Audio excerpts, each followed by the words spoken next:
ওই মোহাম্মদকে আবু জেহেল মারে, তোমার কি মায়া লাগে না?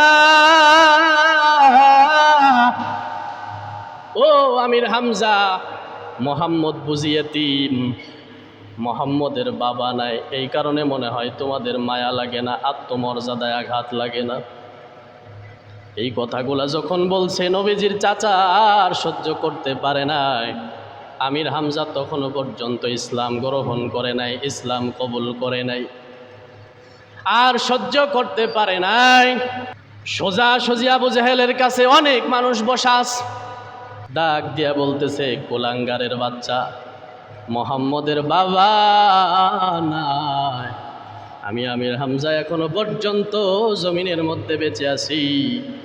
আমির হামজা ধনুকের মাথা দিয়া একটা বাড়ি মারছে, আবঞ্চরে বাড়ি মারছে, আবু জেহেলের মাথা ফাটাইয়া দিছে। আল্লাহু আকবার বলেন।